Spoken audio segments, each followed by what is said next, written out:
wanted to explain how I transitioned from identifying as a male to identifying as a female, and then to pretty quickly getting involved with prostitution. And this is uncomfortable for me to talk about because it's a part of my history that I'm not proud of. But I think it's important to go back to the original cause of my gender dysphoria, which was a sexual assault. And I'm talking to lots of adults who were sexually assaulted as children and who also developed a trans identity.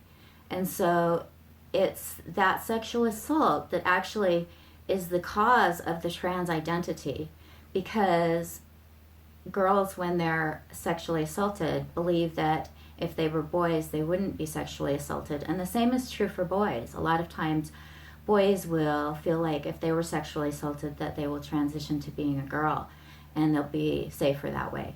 So the sexual assault is the cause of the gender identity change.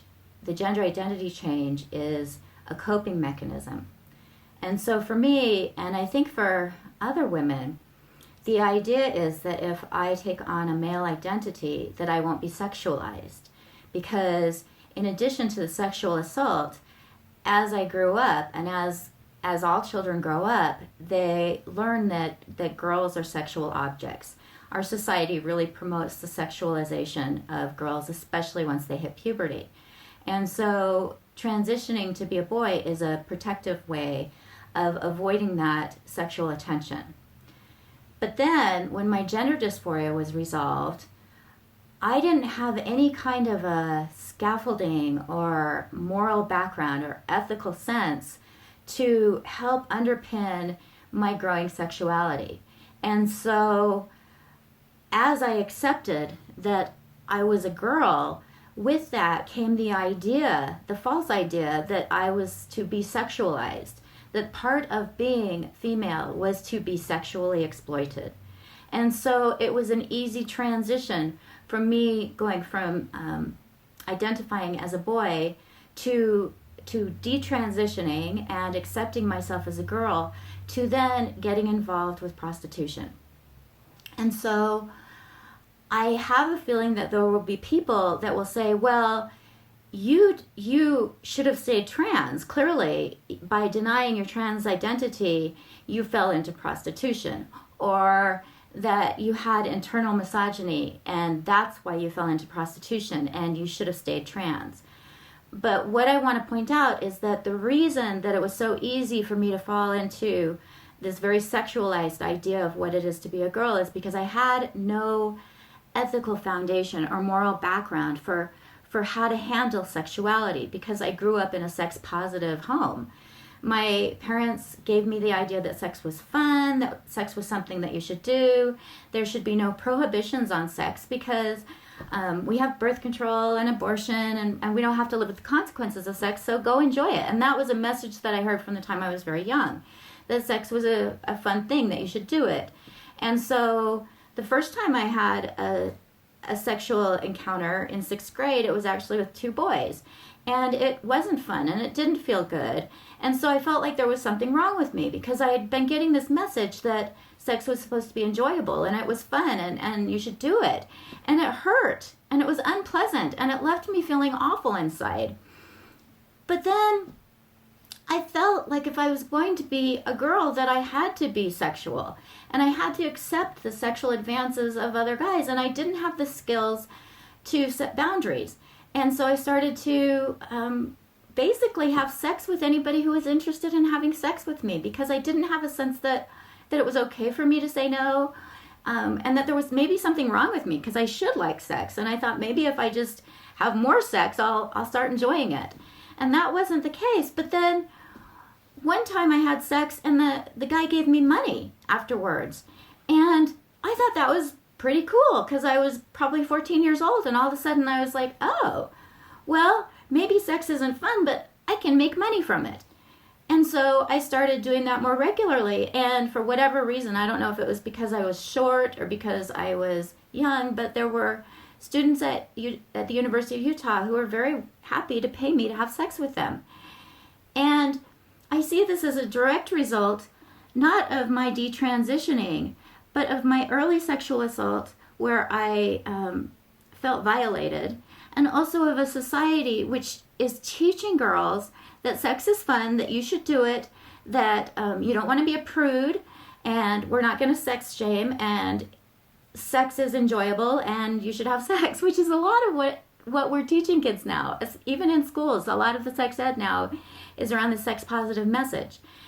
And I firmly believe that if I had had a better grounding of what it meant to be a woman, if I hadn't been saturated in a culture, my home culture, which taught that being a feminist was having sex because that was empowering, and that there is no difference between sexual behavior and other types of hobbies, I am sure I would not have fallen into prostitution. There's no way I would have. I would have had boundaries. But nobody ever taught me how to give consent. In fact, I thought that it was being prudish to not have sex. So I thought that if I said no to someone, it was actually an indication that I was a prude and there was something wrong with me. And this message of sex positivity, I feel like the message I got as a kid from my very liberal family has now infiltrated society. And it makes me incredibly sad because I had to deal with hating myself for being a female. And I coped with that by taking on a trans identity. And then when I gave up my trans identity, I didn't have any scaffolding. I didn't have any backing for what a good and healthy sexual relationship would have been. I had no sense that it was okay to say no to a guy. I had no sense that sex should be sacred and something done between two loving beings who want to share that love. My parents would mock anybody who suggested that children should abstain from sex. And so the message was, of course, if I was going to be a girl, I had to embrace this hypersexuality. And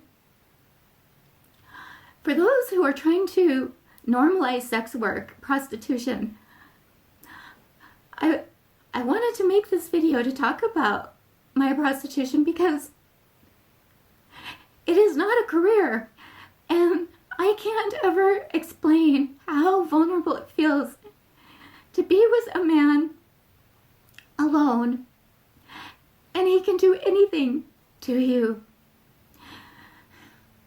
And people say that legalizing prostitution will make it so that prostitutes have some kind of legal protection. But that's not going to happen. More people are going to be victimized, and it's going to be vulnerable children like I was who are going to be sucked into it, because even if sex work is legalized, well, it was illegal for men to have sex with me. It was illegal. Technically, I could have gone and reported them, but I didn't. And I wouldn't have even if somebody had told me I could, because I was so mixed up about my sexuality. And because I thought I was almost doing a public service, like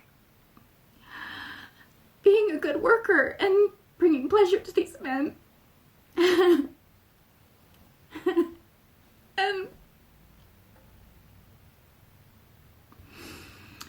so those who say that legalizing prostitution is going to make it safer for prostitutes, I want to challenge this, because I keep hearing this from the left. What will keep prostitutes safe is to have a culture in which prostitution is not acceptable, to create a society in which girls learn how to set very clear boundaries.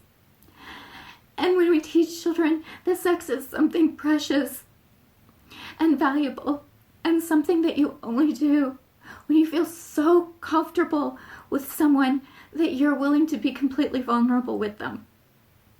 Because that's what it is when a woman has sex. She is completely vulnerable because typically males are bigger than females and have more power and more strength. So we need to be giving people the message, not that we need to legalize sex work, but that we need to start taking sex a lot more seriously. It is something precious. And if you encourage people to have sex, and if you encourage people to think of sex work as a service, that just degrades sex even more. And it makes the most vulnerable in the population, which is typically girls and children in general, more vulnerable. So for anybody who believes that sex work is a good career choice, I would just like you to imagine what it's like to be a very small person whose boss is basically a very big person who gets to do anything he wants to you. Because there's no way after the fact to determine whether or not you consented because you are a sex worker. So you have given implied consent to whatever happens in that room. And I wish I could say that there are no predators out there, but there are men who will hurt children and small women and vulnerable women. And the more we normalize sex work, as they call it, sex work, the more we normalize that, the more we put girls at risk.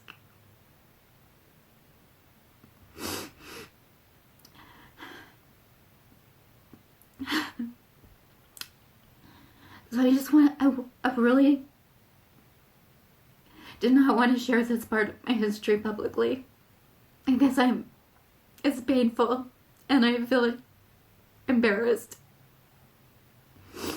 And at the same time, I feel like I need to speak out because the more we try to normalize sex as just something fun to do and prostitution as a good career choice, the more there are going to be girls like I was who are at the mercy of someone who is paid to rape them.